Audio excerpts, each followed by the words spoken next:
Hello everyone, welcome to Coach Workout. And on this video, let's talk about ego lifting. Kasi natawa ako sa narinig ko sa gym one time.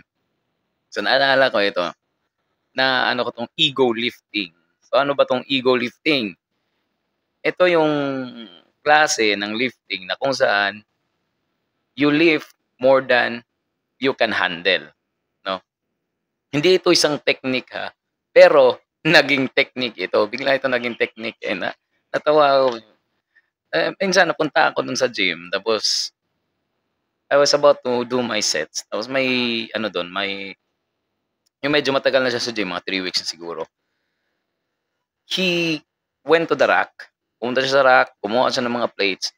Tapos he stacked the plates 160 kilograms on a 10 kilo bar. Ba yun? No? 10 kilo ba yung bar na yun? Ewan ko kung ano. Parang 5 kilos ata yung bar na yun. He stacked it up, no? Tapos sabi ko, anong ginagawa mo? Hindi mo pa yan kaya yung 160 kilograms. Hinay-hinay ka lang, sabi ko sa kanya. Hinay-hinay ka lang. Magsimula ka lang muna sa mga siguro, mga 5 kilograms na siguro. 3 weeks pa naman eh. Magsimula ka muna sa 10 kilograms or 5 kilograms ba. Yung ganan mo muna. Huwag ka munang magganyan. 160 kilograms is too much for you. Tapos sabi niya, ay, ito coach, yung ego lifting to coach. Ano sinasabi mo? Sabi ko sa kanya, yung technique ng ego lifting coach, ano yun eh, yung bibigyan ko ng mabuti yung ano ko. Ego lifting to coach, ego lifting. So ngayon, di na lang ako nagsalita. So nilagay ko yun sa utak ko. So ngayon, naging technique na yung ego lifting. Wow. Bright Pinoy. Bright Pinoy. Palakpakan natin yung Bright Pinoy. Alam niyo kung bakit naging technique yung ego lifting? Kasi, for starters, ang nagsimula nitong ego lifting, yung mga veterans din. Yung mga veterans na sa gym na gusto pa rin na i-recognize na malakas sila, kahit malakas na sila, maganda na yung katawan nila, gusto pa rin nila, they want to be recognized by all that they are the best of the best at the gym. So, ang ginagawa nila, they pull out the heaviest thing na makita nila dun sa gym, tapos inaano nila, ini-ego lift nila. Remember that ego lifting, you're lifting more than you can handle. Sometimes ego lifting can lead to injury, minor injuries ba, serious injury, permanent injury, or even death. Ego lifting dahil sa mas mabigat yung kargada mo kaysa sa kaya mo. So naging technique na ngayon yung ego lifting. Natawa lang ako kasi I'm not mocking that person. Pero because he saw something and those people are doing something that they don't understand kasi nakita niya yung mga gym buddies niya na medyo medyo nasa mga 6 months na siguro sa gym. They are doing the same thing, ego lifting. Tapos sinasabi nila, this is ego lifting, bro. Akala nila technique yung ego lifting. Ego lifting is something that you shouldn't do at the gym kung gusto mo maging permanent yung fitness journey mo. Sometimes, kasi yung ego lifting, as I said, it leads to injury. It leads to permanent damage or permanent na kayo mag-dinner ni Jesus. No? Yun yung mangyayari when you do ego lifting. I have seen so much videos and so much accident videos at the gym. Sometimes it happened on the leg press, yung paa nung tao bumaliktad, nabali yung joint niya sa paa kasi nag-lift siya more than he can carry, nabali yung tuhod niya, yung isa, yung last year may namatay dahil nag-squat siya ng mas mabigat tapos yung spatter niya hindi masyadong carry yung weight. So ang end up, nabali yung dito niya, diretso, pati yung spine niya. See, nakakadisgrasya yung ego lifting because you're carrying more than you can handle. That's ego lifting. Sa mga newbies natin dyan, pag pumasok kayo sa gym, don't look for the heavy weights. Don't look for the heavy things. Kasi sa gym, pag pumasok ka, hindi yan about sa how heavy you can lift. It's about how consistent you can do with your workouts. Hindi naman sa lahat ng panahon kailangan mong magbuhat ng mabigat. So you need to be consistent at the gym. Hindi mo kailangan maging the one who can lift this 27 kilogram dumbbell, 50 kilogram dumbbell. Busog na ako sa kape. You're not the one. No? Hindi naman palagi na kailangan natin mag-lift ng heavy. What we need at the gym is consistency, not the heaviness of what we can carry. We submit ourselves to we submit ourselves to sometimes heavy weights, but we must make sure na kaya natin yung weight na ma-push natin or ma-pull natin despite being heavy. Ego lifting kasi, you carry more than you can handle. No?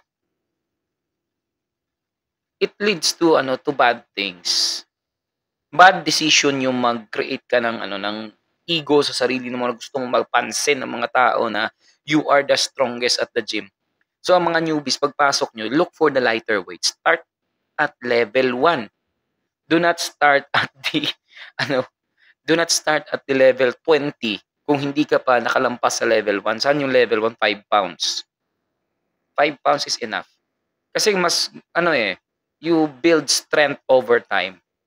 You want that muscle hypertrophy, you want that strength gains, you build it over time. You don't build it overnight.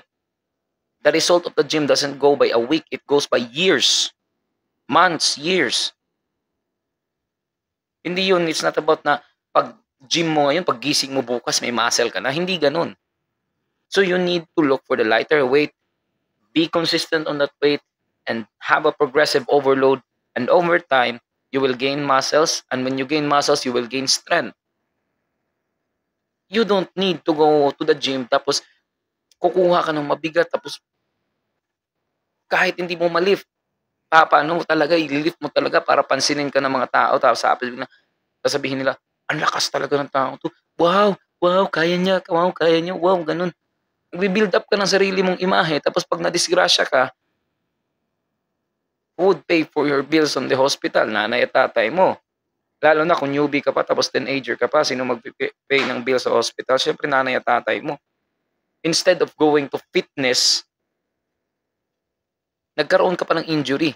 Kaya nga tinawag itong fitness gym in order for us to have fitness in our body, hindi injury gym. Hindi ito injury session, fitness session to. Hindi ito injury place. Sometimes ma-injury tayo sa gym kasi we want to break our limit, no? We want to break our limit. We want to test how much we can carry by the time that we have already learned the fundamentals of fitness. Hindi mo pa nga alam yung yung ginagawa mo. Hindi mo pa alam kung anong tawag nito, kung para saan to. Bigla ka lang pupunta doon, kukuha ka ng mabigat na dumbbell, tapos pag ganun ka, tapos ganun ka sa salamin. Kahit yung kahit yung katawan mo para pang kahoy. Para pang singliit pa ng kahoy, yung sanga ng bayabas. Hindi naman sa naka-underestimate tayo, pero we need to be careful if we want to be consistent at the gym. Kasi sometimes being careless at the gym can lead us to permanently abandon the fitness journey.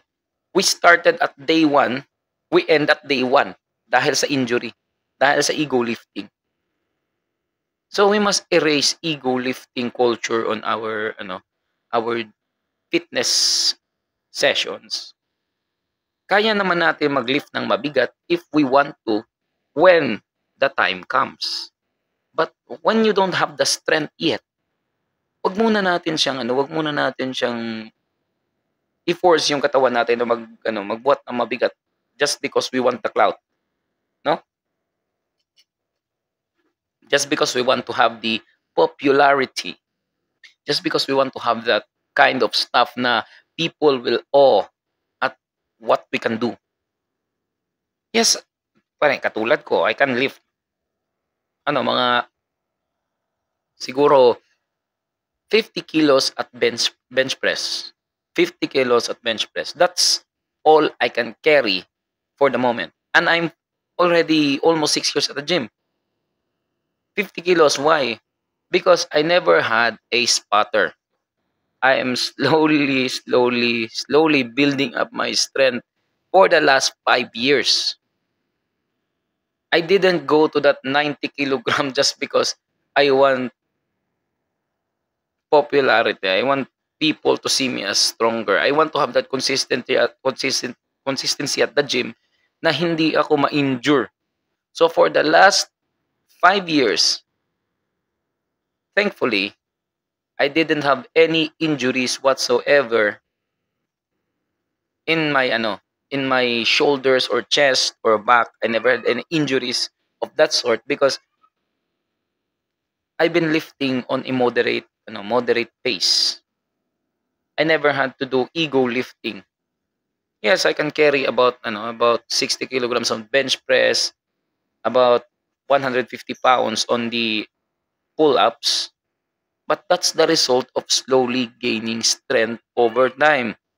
I didn't go to the gym na para lang, punta ka doon, diretso ka doon.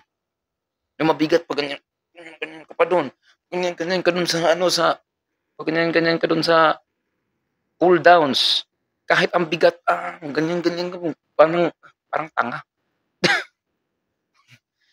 Ewan ko sa inyo kung anong ginagawa niyo. Basta newbies, please avoid ego lifting. Ego lifting can cause injury.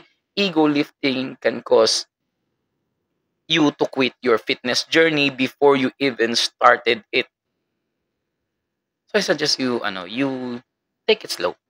Take it slow, light, and have a progressive overload. Eat, eat, eat healthy.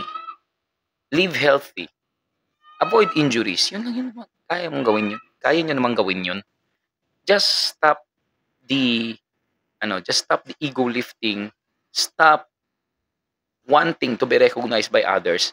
The only one who needs to be recognized in your fitness journey, the only one who can recognize you is you. The only one who should recognize you is you. The only one who should praise you is you. No other people can praise you in your fitness journey other than yourself. Because you're doing it for yourself. You're not doing it for anyone. You're doing it for yourself. If you're doing it for yourself, then take care of yourself. Yan lang po at maraming salamat sa pakikinig. Until next video, this is Coach. I'm out.